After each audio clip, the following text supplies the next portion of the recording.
Associate Professor in Mental Health Nursing. Human body consists of various organ systems. Each organ system is having its own function, and the different organs integrate together to function the whole body in an effective way. One of the important functions is the higher mental functions of the brain and also regulation of the emotions, which is the important function of the nervous system. So today I'm going to talk about the anatomy and physiology of the nervous system. Mainly, I'm going to review the structure and the function of the brain, the limbic system, the neurotransmission, and the neurons. Right. So before going to the topic, let me define or tell you the meaning of the term psychobiology. Psychobiology is the study of foundation of cognition, emotional, and behavioral processes. If you take the nervous system, we can classify the nervous system into two, which is the central nervous system and the peripheral nervous system. So the central nervous system has got the parts such as the brain, neurons, and or we can say the nerve tissues and the spinal cord. The brain is again divided into the structures like the forebrain, midbrain, and the hindbrain. The nerve tissue is consisting of the neurons, the neurotransmitters, and the synapse. And the spinal cord includes the various nerve fibers, that is, the fiber tract and the spinal nerves. So these are the structures that are present in the central nervous system. Moving on to the second part, which is the peripheral nervous system, it includes the efferent system and the afferent system.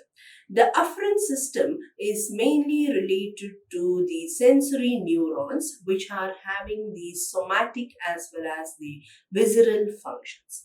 If you take the efferent neurons, it has got the function of both the autonomic nervous system and the somatic system. The autonomic nervous system, again, if you take, it is having the classification of the sympathetic nervous system and the parasympathetic nervous system. So this is the brief classification of the structure of the brain. So we'll learn in detail about the brain, the neurons, the synapse, and the abnormal neurotransmission. Right. The first thing is the brain. So when you take the brain, I told you it is got the three parts, that is the forebrain, midbrain, and the hindbrain. The forebrain is composed of the two parts, which is the cerebrum and the diencephalon. So the cerebrum has got the four lobes, which is the frontal lobe, temporal lobe, parietal lobe, and the occipital lobe. If you take the diencephalon, it has got the parts like the thalamus, hypothalamus, and the limbic system. So that is about the parts of the forebrain. Coming to the midbrain, it is otherwise called as the mesencephalon. If you take the hindbrain, it has got the parts like the pons, medulla, and the cerebellum. So this is the overall structure of the brain. You can see here in the image, right? So we have got the various lobes, right? So we have got the frontal lobe, parietal lobe, temporal lobe, and the occipital lobe. We have got the diencephalon, which includes the parts of the thalamus, hypothalamus, and the limbic system. Then you can see in the middle, which is the midbrain, otherwise called as mesencephalon, and the last part, which is there at the lower or the base of the brain, is the hindbrain, which is composed of the pons, medulla, and the cerebellum. Right? So this is the image of the structure of the brain. So we will learn about each of the parts in detail. First, let us learn about the cerebrum. Cerebrum has got two hemispheres, right? We have got the cerebrum, which is the important or the largest part of the brain, which has got two hemispheres, that is the left hemisphere and the right hemisphere. Both these hemispheres are connected, or we can say they are attached by a part called as corpus callosum. The outer part or the outer shell of the brain is the cortex.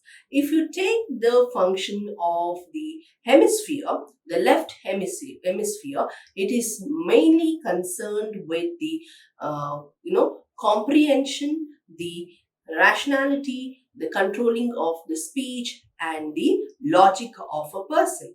Left hemisphere is the most dominant part of the brain in most of the people, right? Moving on to the right hemisphere, it is the non-dominant part in most of the people, and it is otherwise called as the creative brain, which is concerned with the functions such as affect, behavior, and spatial perception of the areas. So this is the function of the left and the right hemispheres. Each of the hemispheres is being divided into various lobes. So we have got the frontal lobe, the parietal lobe, temporal lobe, and the occipital lobe. So you can see here in the image where the various lobes which is present in each of the hemispheres, right? So we will learn about each of the lobes in detail. The first one is the frontal lobe. The frontal lobe is the one which is controlling the various functions of the body movements, which is related to even thinking, speaking, right? Then we have got even the judgment formation. So that is the function of the first part or the first lobe, which is the frontal lobe. It also plays an important role in the emotional function or emotional experience, that we can see the evidence that if there is any kind of a damage to this forebrain, right, or an insult to the forebrain trauma, then the people can end up with the various emotional experiences like getting anger, fear, right, being very euphorous, depression, rage, irritability, as well as apathy. So these are the emotional disturbances that we can see when the frontal lobe is damaged. So frontal lobe also plays an important role in the regulation of the emotions. Next one is the parietal lobe. The parietal lobe is concerned with the perceptual function mainly related to the sensory organs. So it has got the functions like touch, perceiving the various feelings such as touch, pain, taste, and the body position. Even it has got the function of language interpretation, which is mainly seen in the left hemisphere, right? So that is the function of the parietal lobe. Moving on to the third one, which is the temporal lobe. The temporal lobe, if you take the anterior upper part of the temporal lobe, is concerned with the auditory function, and the lower part of the temporal lobe is mainly concerned with the short-term memory. The impulses carried by the olfactory nerve end in this particular region of the brain. So it plays an important role in the expression of the emotions, especially in relation to the limbic system, and it has got an important function in the regulation of the emotions. The left temporal lobe along with the left parietal lobe together functions for the interpretation of the language. So that is about the temporal lobe. Next one is the occipital lobe. Yes, occipital lobe is mainly concerned with the visual perception. It is primarily concerned with the visual interpretation as well as reception of the image, right? So when an individual observes a particular thing, he will be connecting this to the occipital lobe of the brain, wherein there is a spatial perception of the image, and even there is a perception of the distance and the three-dimensional area of the vision. The language interpretation also happens where in relation to the occipital lobe as well as the association with the visual experience. So this is about the occipital lobe of the brain. So that is about the major part of the brain, which is the cerebrum, composed of the left and the right hemisphere, which is again divided into the various four lobes of the brain. Moving on to the second part, which is the diencephalon. Diencephalon is also the part of the forebrain, which is having the structures of thalamus, hypothalamus, and the limbic system. Let us see about each of it in detail. The first one is the thalamus. Thalamus is the one which is going to integrate all the sensory inputs except the sense of smell on its way to the cortex. And it is also having an important role in the emotional experience. The next part is the hypothalamus. Hypothalamus is concerned with the functions of the anterior and posterior part of the pituitary gland. It is having the control over the functions of the autonomic nervous system, which is regulating the appetite and the temperature. Moving on to the third part, which is the limbic system. Limbic system is the one which is mainly concerned with the regulation and the management of the emotions in an individual. So it is otherwise called as the emotional brain. So if you take the limbic system, it is medially placed in the cortex and the subcortical structure of the brain and the fiber tracts connecting them with one another with the hypothalamus. If you take the structures of the limbic system, you can see here in the image, it has got the various structures such as the hippocampus, mammillary body, amygdala, fornix, you have got the cingulate gyrus, thalamus, hypothalamus, olfactory tract, and the septum pellucidum.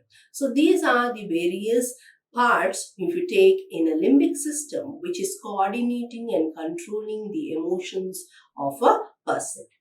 So it is associated with the various emotions like the fear, anxiety, anger and aggression, love, joy, hope, sexuality, as well as the social behavior. So that is about the limbic system. So we have finished the first part of the brain, which is the forebrain. Moving on to the second part of the brain, which is the midbrain, otherwise called as the mesencephalon. So this mesencephalon includes the structures such as the nucleus as well as the fiber tracts, and it is extending from the pons to the hypothalamus, and it is mainly responsible for regulating or interfering with the various reflexes. So we have got the various reflexes like the visual reflexes, auditory reflexes, and the right reflexes. If you take the visual reflexes, so when a person sees that there is a sudden damage to the visual point, he just moves his eyes towards another place. So that is the reflex that we can see, which is the visual reflex. So second one is the auditory reflex. So suddenly when a person hears a sound, he just moves his ear to the particular side. So that is the auditory reflex. The third one is the writing reflex, which is keeping the body automatically in the balance as well as in the upright position. So these are the functions of the mesencephalon. Yes, the third part of the brain is the hindbrain. So it has got these structures like the pons, medulla, as well as the cerebellum. Right. So this hindbrain we have got the pons. Yeah, where is the pons located? So it is the bulbous structure which is present between the midbrain and the medulla, and it's composed of large bundles of the fibers. It forms the major connection between the cerebellum as well as the brainstem, and it's got a major function of regulation of the respiration as well as the skeletal muscle tone. So that is the function of the pons. The second part in the hindbrain is the medulla, which is having the pathway between the ascending and descending neurons or the fiber tracts.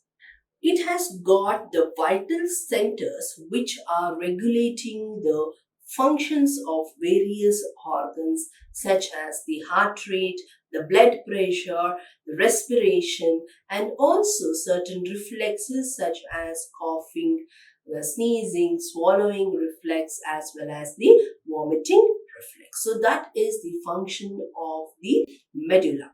So if you take the medulla, pons, as well as the midbrain, together it forms a structure which is called as the brain stem. Right. So moving on to the next part, which is the cerebellum. Right. Cerebellum is the part which is mainly concerned with the balance and the coordination. Cerebellum is separated from the brain stem by the fourth ventricle and has got its connection to the brain stem through the bundles of the fiber tract. So it is the part which is present below the occipital lobe of the brain, and the main function of the cerebellum is the control of the involuntary movements. Right. So that is about the parts of the brain in detail, where I have explained about the forebrain, midbrain, and the hindbrain. Moving on to the next structure, very important, is the neuron. So when I say the neuron, it forms the structural and functional unit of the nervous system. The neuron is having the function of generating and transmitting the electrochemical impulses in the brain and the nervous system. If you take the structure of the neuron, here you can see in the image, it has got the central part, which is the cell body, wherein there is a nucleus, and also the parts which are extending, which are the dendrites, and the long part, which is the axon. So this is the part of the neuron.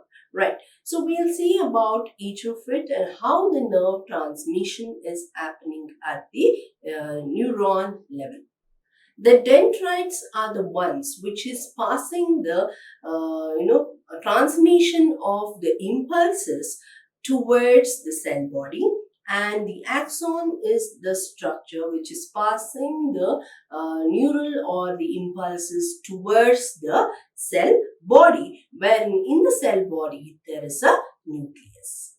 The cells called as the afferent or sensory neurons carry the impulses from the periphery to the central nervous system, which are interpreted by the various sensation. If you take the efferent neurons, otherwise called as motor neurons, they carry the impulses from the central nervous system to various muscles and the glands of the periphery. So this is the structure of the neuron. Moving on to the next part, which is the synapse. Synapse is nothing but it is the space between the two neurons. So we can say that it is the junction between the two neurons. The small space between the axon terminal of one neuron and the dendrite of the another neuron is called as the synaptic cleft. Neurons which are conducting or involving in the transmission of impulses towards the synapse are called as presynaptic neuron, and those impulses which are passing away from the synapse is called as the postsynaptic neuron. So we are going to see how a nerve transmission or the impulses are carried out. It is mainly carried by a chemical called as the neurotransmitters. So we will learn about the neurotransmitters. So if you take the structure of the presynaptic neuron and the postsynaptic neuron, so we have got something called as neurotransmitters. So these neurotransmitters are nothing but the chemicals which are created or synthesized by various minerals. Like example, we can say the calcium, which will help in the synthesis of these neurotransmitters. Neurotransmitters are the ones, we can say, the biochemicals which are stored in the small pouches, which is called as vesicles. It is present in the presynaptic neuron. Whenever there is an electrical impulse that has to be passed, the neurotransmitters from the vesicles will be released to the synapse, that is the space between the two neurons, and from the synapse this neurotransmitters will go and get binded to the receptor sites which is present in the postsynaptic neuron. So that is how you can see here in the image the neurotransmission is happening. The neurotransmitters or the chemicals which is stored in the synapse, that is the presynaptic neuron, it will be passed to the synapse, and from the synapse the neurotransmitters will get attached to the receptors or the binding sites which is present in the postsynaptic neurons. Once the neurotransmitters get attached to the receptor sites of the postsynaptic neuron, there are few neurotransmitters which are left over in the synapse which can be reuptaken by the vesicles of the presynaptic neuron. Some of the neurotransmitters will remain in the synapse. Some neurotransmitters will be uptaken by the postsynaptic receptor sites in the neuron, and some neurotransmitters will be reuptaken by the vesicle sites. And once again, when the nerve transmission impulses is activated, these vesicles again will start releasing the neurotransmitters. So this is the physiology of the normal mechanism, what is happening in the neurotransmission and the nerve impulses. The target of many of the psychotropic medication is here at the level of the neurotransmission, right? So the most of the psychotropic medications will be functioning at the level of the neurotransmission, so that the emotions and the behavior of the individual will be controlled. So that is about the neurotransmission and the neurotransmitters. So there are various neurotransmitters that we can say. We have got the acetylcholine, the gamma aminobutyric acid, we have got the monoamines, which includes the dopamine, serotonin. So likewise, we have got so many neurotransmitters which is regulating the emotion and behavior of an individual. So let us see in detail about each of the neurotransmitters. The first neurotransmitter which was identified is the cholinergic acetylcholine. So it is the first neurotransmitter which is ever discovered and identified, and it is proven as the neurotransmitter. So where is this acetylcholine located? So it is located in both the autonomic nervous system as well as the central nervous system. If you take the autonomic nervous system, it is located in the sympathetic and parasympathetic components, presynaptic nerve terminals, as well as the parasympathetic postsynaptic nerve terminals. If you take the central nervous system, the acetylcholine is located in the cerebral cortex, hippocampus, limbic system, and the basal ganglia.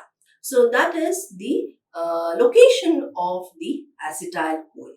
Now, moving on to the functions of the acetylcholine, it's mainly responsible, which is the one which is regulating the sleep-wake cycle, that is the sleep and arousal, and also it's regulating in the pain perception, modulation and coordination of the movement, and the memory acquisition and retention of the memory. So that is the function of the acetylcholine.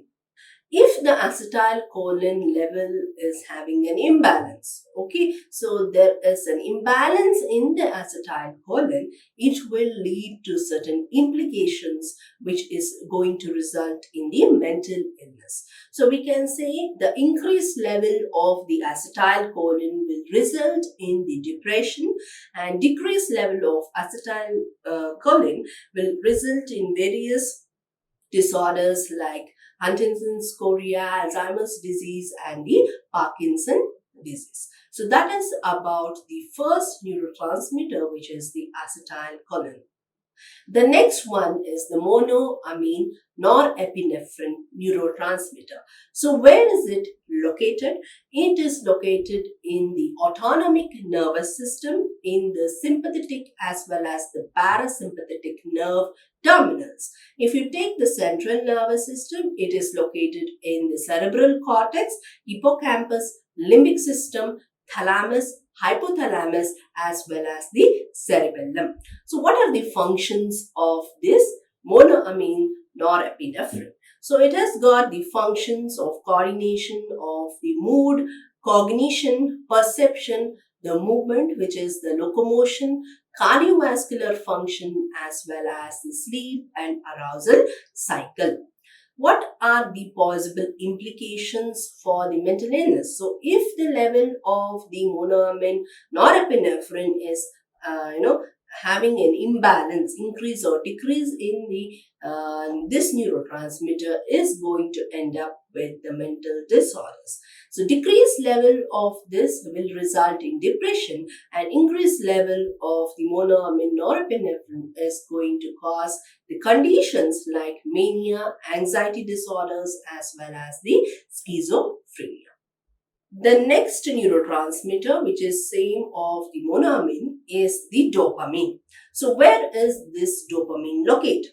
So in the autonomic nervous system, it is located in the frontal cortex, in the limbic system, the basal ganglia, hypothalamus. So where is this monoamine's dopamine located?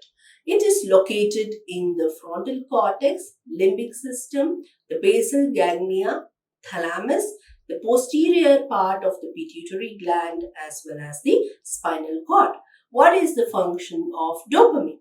So it is mainly concerned with the movement and coordination, regulation of the emotions, as well as the voluntary judgment and release of the prolactin, which is again an hormone. Right. So what is the possible implications of mental illness? If the level of the dopamine is altered, increased level of dopamine will result in the condition of mania as well as schizophrenia. Decrease in the dopamine level results in the Parkinson's disease as well as depression. The next monoamine neurotransmitter is the serotonin. Where is serotonin located? The location is there in the hypothalamus, the thalamus, limbic system, cerebral cortex, cerebellum, and the spinal cord. What is the function of the serotonin? Serotonin is mainly responsible in the sleep-wake cycle, that is the sleep and the arousal. It regulates the libido, the appetite, mood, aggression, the pain perception, coordination, as well as the judgment. So what is the implication of this? If the level of serotonin is decreased in the person is going to end up with depression. If the level of serotonin is increased, then the person will end up with the anxiety disorders. That is about the monoamines, which is the norepinephrine, the dopamine, as well as the serotonin.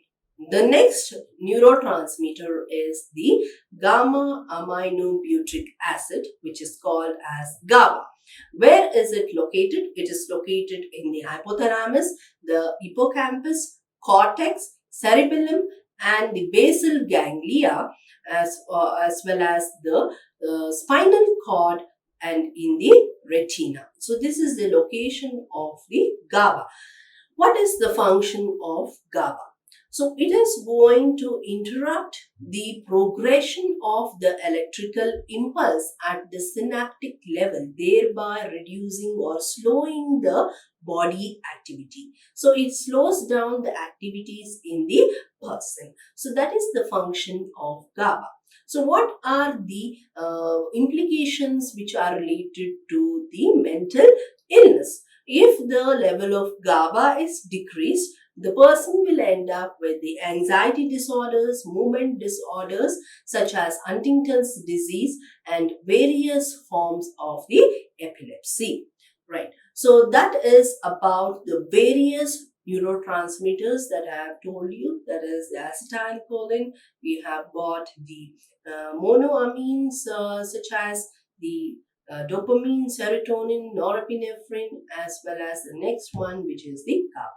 Right. So you can understand that what is the importance of the neurotransmitter.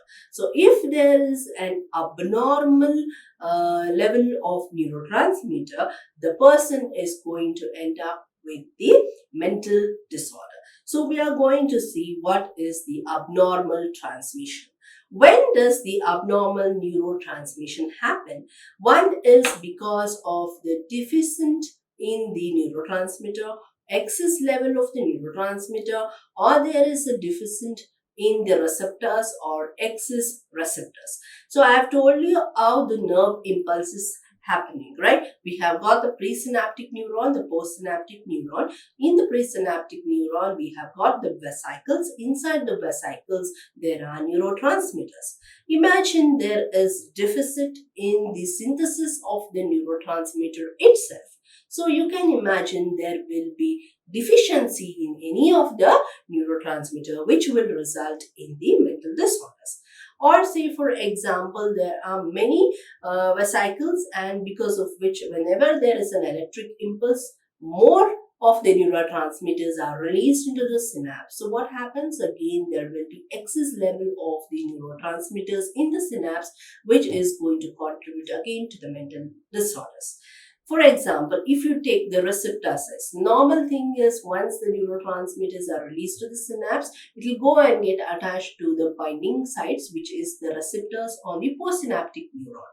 So if these postsynaptic neuron, in that, if the receptor sites are deficient, okay, so you can imagine again the neurotransmitters will not get attached, so it will be remaining in the synapse for a longer period, will lead to abnormality.